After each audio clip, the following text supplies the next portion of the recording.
Snow White.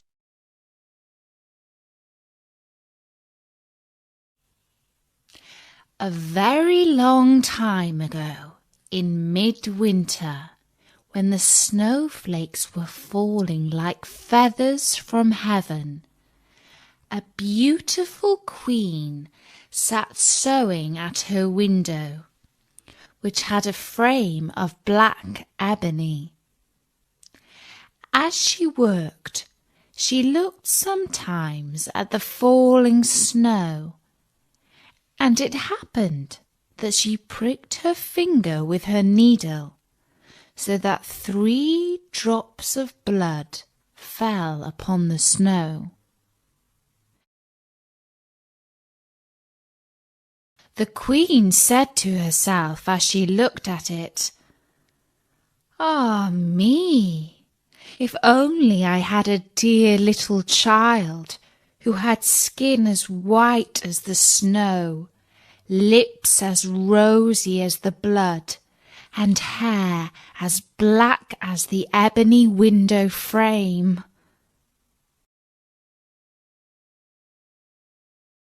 Soon afterwards she had a little daughter, with skin white as snow, lips rosy as blood, and hair as black as ebony, and she was therefore called Little Snow White. But alas, when the little one was born, the good queen died.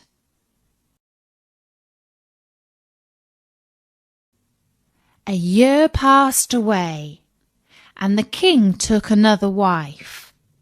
She was a beautiful woman, but proud and haughty, and she could not bear that anyone else should surpass her in beauty. She had a mirror, and when she stood in front of it and asked, "Mirror, mirror upon the wall, who is the fairest of us all?" The mirror answered, "Thou, O Queen, art the fairest of all." And the Queen was contented, because she knew the mirror could speak nothing but the truth.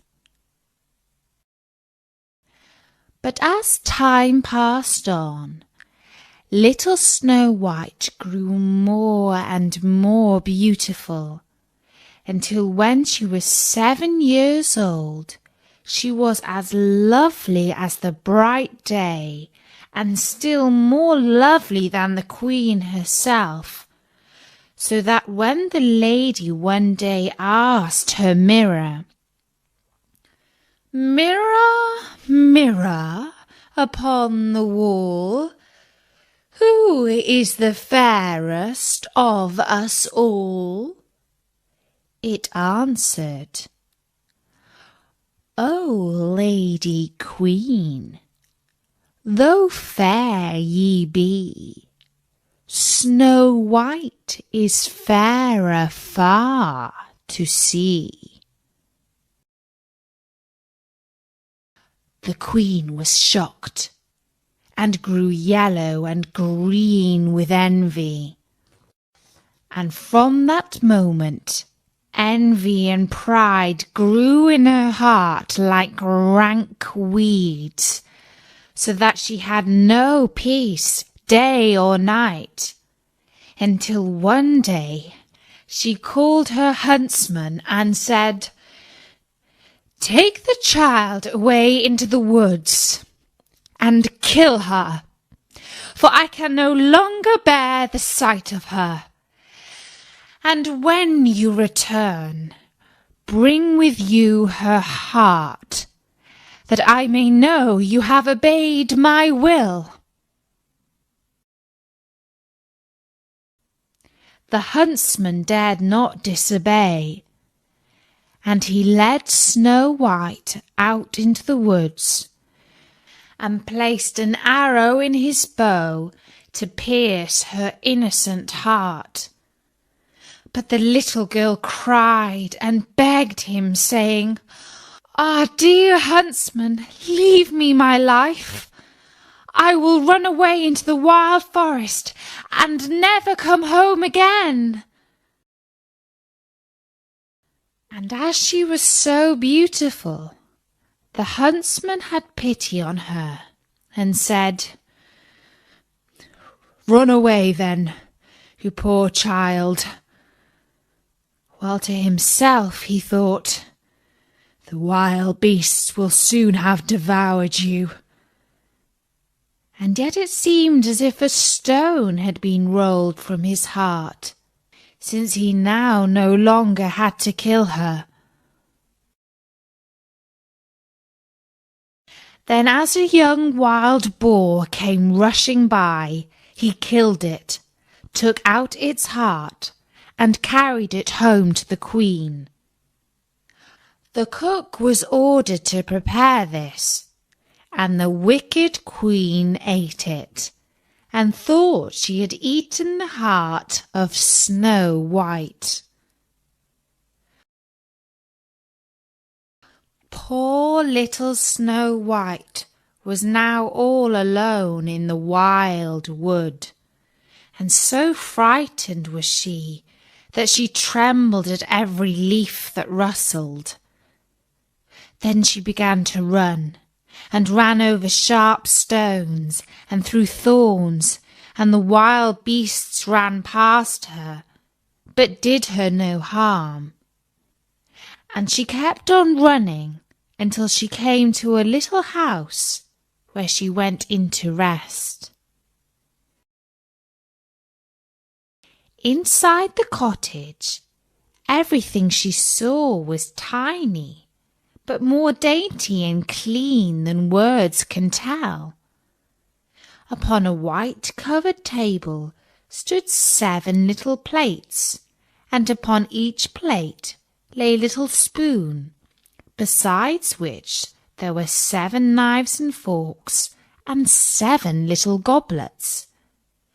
Against the wall, side by side, stood 7 little beds covered with perfectly white sheets. Snow White was so hungry and thirsty that she took a little food from each of the 7 plates and drank a few drops of wine from each goblet, for she did not wish to take everything away from one. Then, because she was so tired, she crept into one of the little beds, but it did not suit her. And then she tried the others, but one was too long, another too short, and so on, until she came to the 7th, which suited her exactly. So she said her prayers and soon fell fast asleep. When night fell, the masters of the little house came home. They were 7 dwarfs who worked with a pickaxe and spade, searching for copper and gold in the heart of the mountains. They lit their 7 candles and then saw that someone had been to visit them. The first said, "Who has been sitting on my chair?" The second said, "Who has been eating from my plate?" The third, "Who has taken my piece of bread?" The fourth, "Who has taken some of my vegetables?" The fifth, "Who has been using my fork?" The sixth, "Who has been cutting with my knife?" The seventh, Who has been drinking out of my goblet? The first looked round and saw that his bed was rumpled, so he said, "Who has been getting into my bed?" Then the others looked round, and each one cried, "Someone has been getting into my bed too." But the seventh, when he looked at his bed, saw little Snow White, who was lying there asleep. And he called the others, who came running up, and they cried out with astonishment, and brought their 7 little candles, and let the light fall on little Snow White. "Oh, heavens! Heavens!" cried they. "What a lovely child!" And they were so glad that they did not wake her up, but let her sleep on in the bed. And the 7th dwarf slept with his companions, 1 hour with each, and so got through the night. When the sun rose, Snow White awoke, and oh, how frightened she was when she saw the 7 little dwarfs. But they were very friendly, and asked what her name was. "My name is Snow White," she answered. "And how did you come to get in our house?" asked the dwarfs. Then she told them how her cruel stepmother had intended her to be killed, but how the huntsman had spared her life, and she had run on until she reached the little house. And the dwarf said, "If you will take care of our house, cook for us, and make the beds, wash, mend, and knit, and keep everything neat and tidy and clean, then you may stay with us, and you shall lack for nothing." "Yes," answered Snow White, "with all my heart." And so she stayed. She kept the house neat and clean for the dwarfs, who went off early in the morning to search for copper and gold in the mountains, and who expected their meal to be standing ready for them when they returned at night. All day long Snow White was alone, and the good little dwarfs warned her to be careful to let no one into the house. "For," said they, "your stepmother will soon discover that you're living here." The Queen, believing of course that Snow White was dead, and that she had eaten her heart, and that therefore she was again the most beautiful lady in the land, went to her mirror and said, "Mirror, mirror upon the wall, who is the fairest of us all?" Then the mirror answered, "O Lady Queen, though fair ye be, Snow White is fairer far to see. Over the hills and far away, she dwells with 7 dwarfs today." How angry she was, for she knew that the mirror spoke only the truth, and that the huntsman must have deceived her. She thought and thought how she might kill Snow White, for she knew she would have neither rest nor peace until she really was the most beautiful lady in the land. At length, she decided what to do.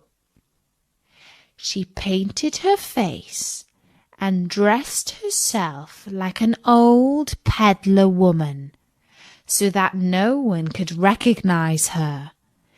And in this disguise she climbed the 7 mountains that lay between her and the dwarf's house. And she knocked at their door and cried, "Pretty things to sell, very cheap, very cheap."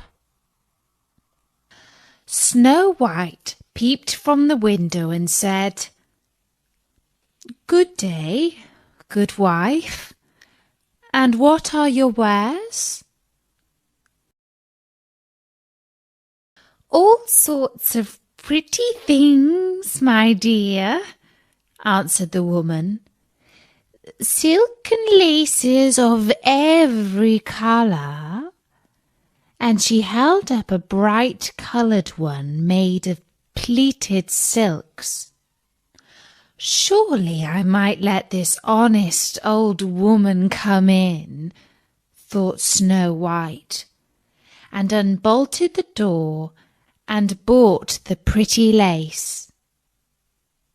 "Dear, dear, what a sight for sore eyes you are, child," said the old woman. "Come, let me lace you properly for once." Snow White had no suspicious thoughts, so she placed herself in front of the old woman that she might fasten her dress with her new silk lace. But immediately the wicked creature laced her bodice so tightly that she could not breathe, and she fell down upon the ground as though she were dead.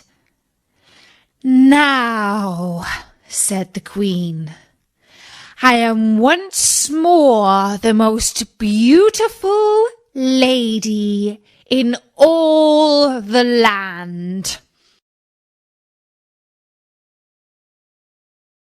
When the dwarfs came home, they were very grieved to find their dear little Snow White lying upon the ground as though she were dead.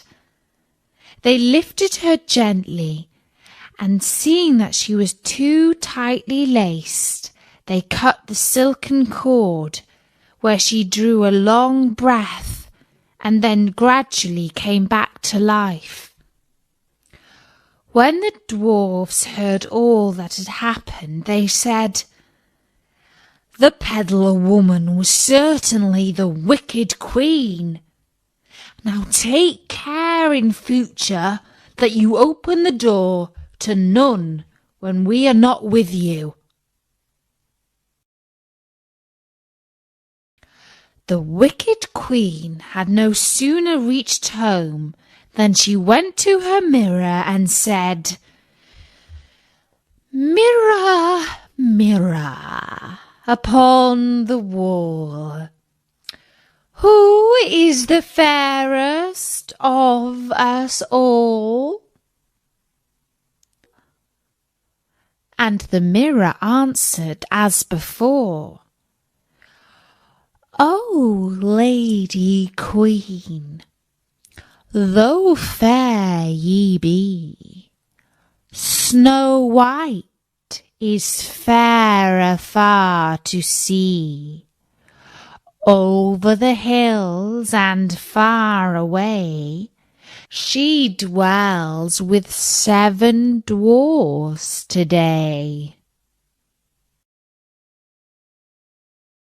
The blood rushed to her face as she heard these words, for she knew that Snow White must have come to life again. "But I will manage to put an end to her yet," she said. And then, by using her witchcraft, she made a poisonous comb. Again, she disguised herself, climbed the 7 mountains, and knocked at the door of the 7 dwarfs' cottage, crying, "Pretty little things to sell, very cheap today."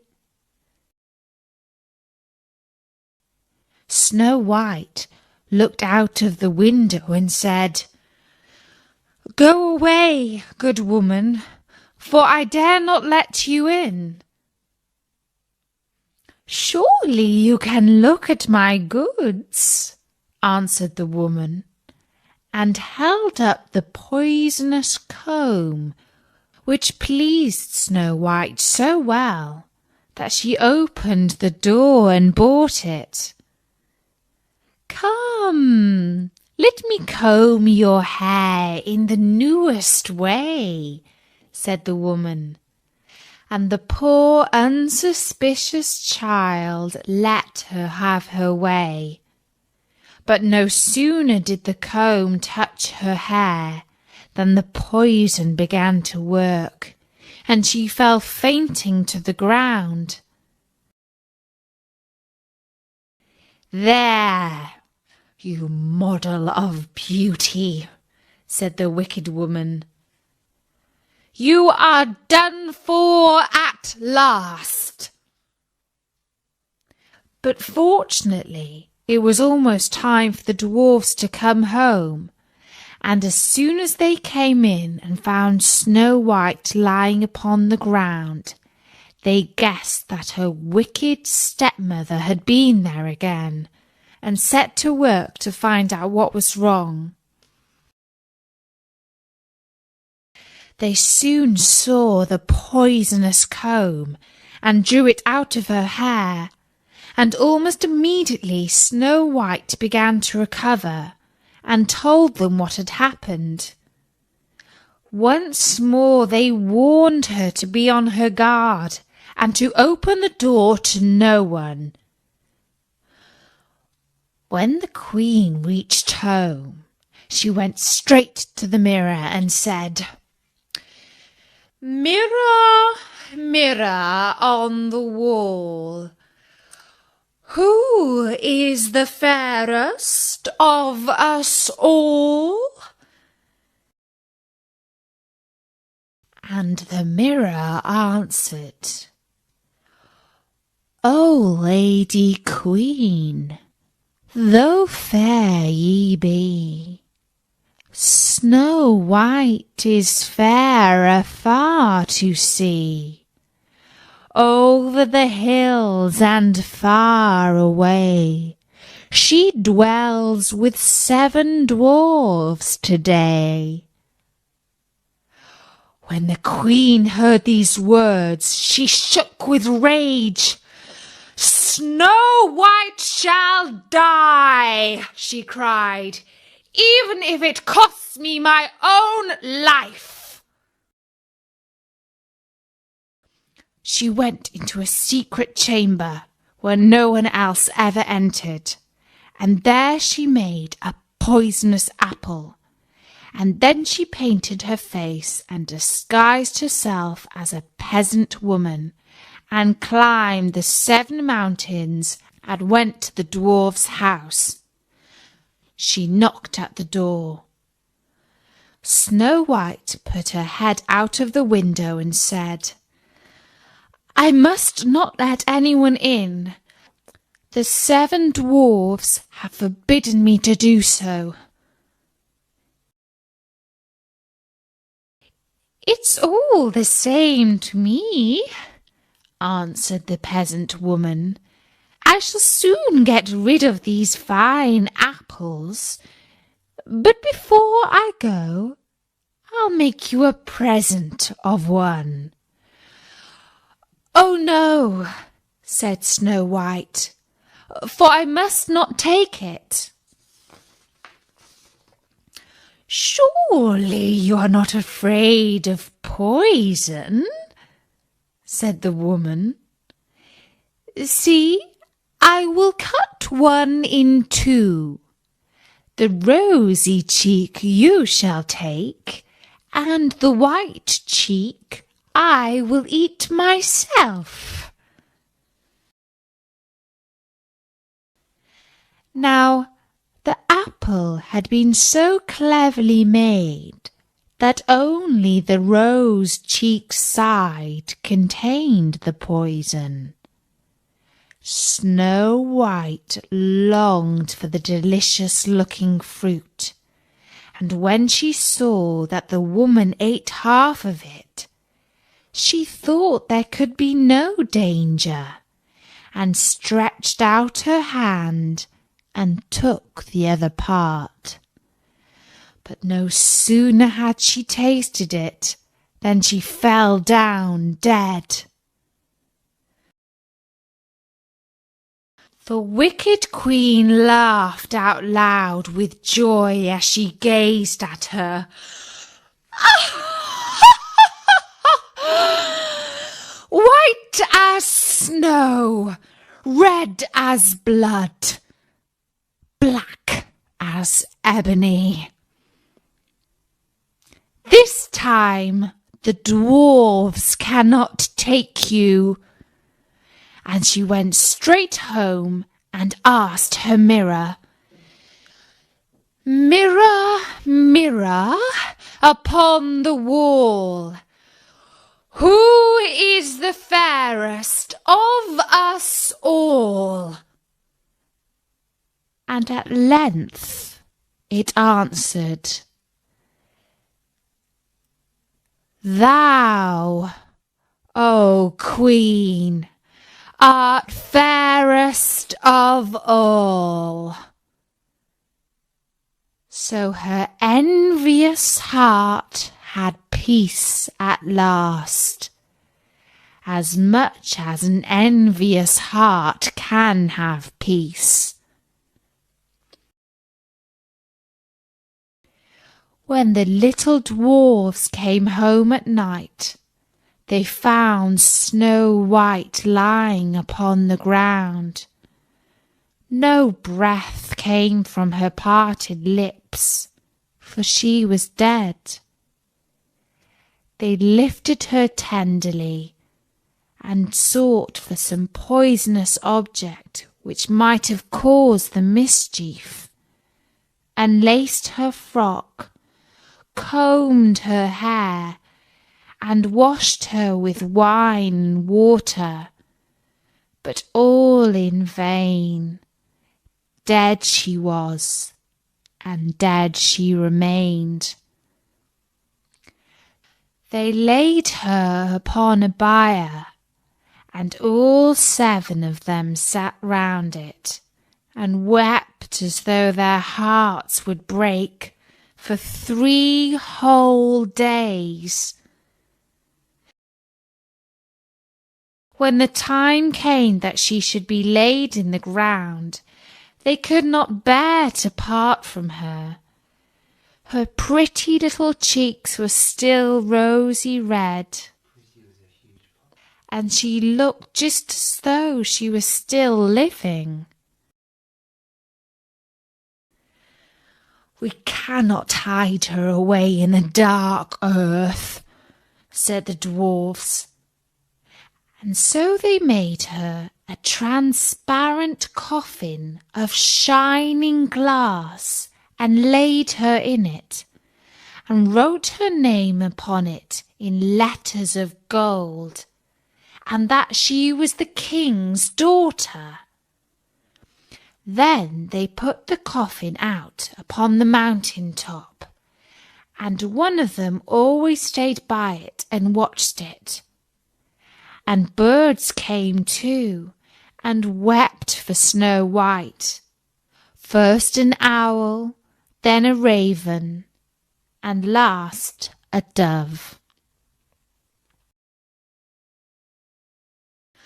For a long, long time, little Snow White lay in the coffin, but she did not change.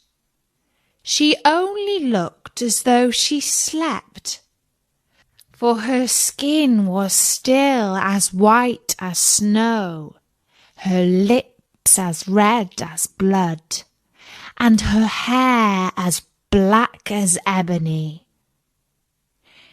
It chanced that a king's son came into the wood and went to the dwarf's house, meaning to spend the night there.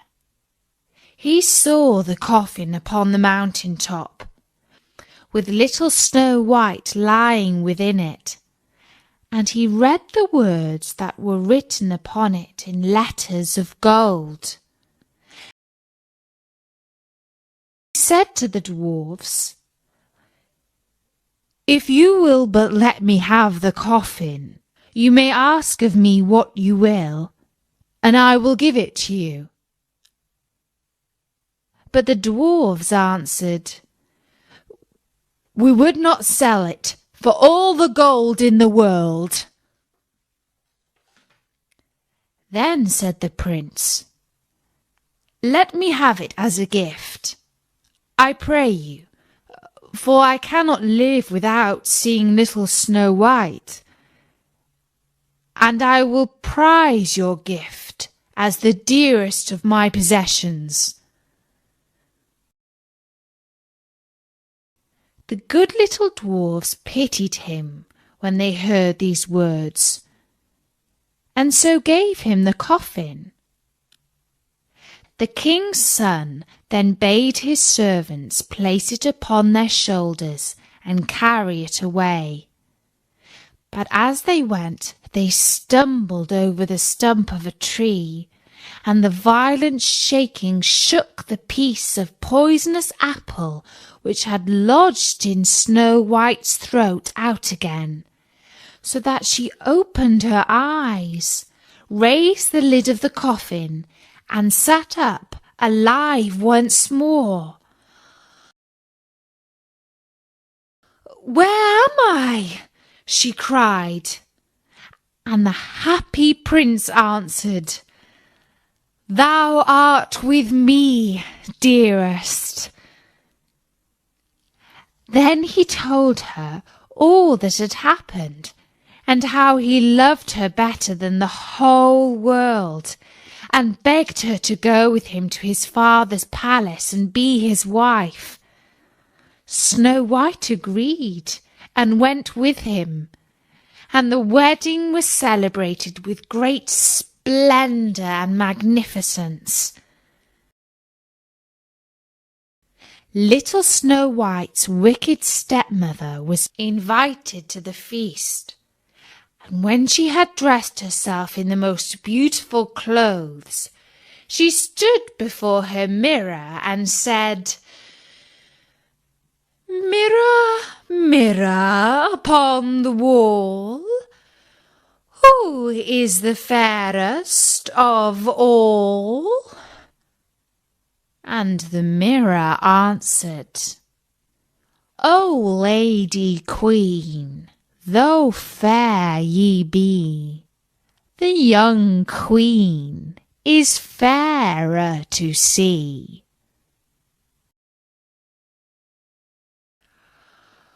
Oh, how angry the wicked woman was then, and so terrified too, that she scarcely knew what to do. At first she thought she would not go to the wedding at all, but then she felt she could not rest until she had seen the young queen. No sooner did she enter the palace than she recognized little Snow White and could not move for terror.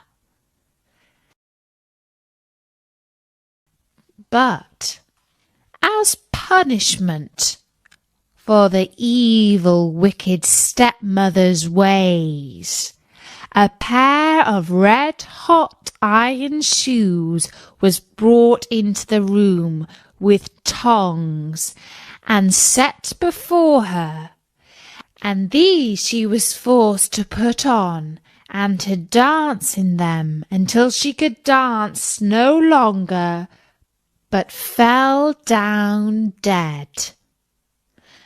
And that was the end of the wicked Queen.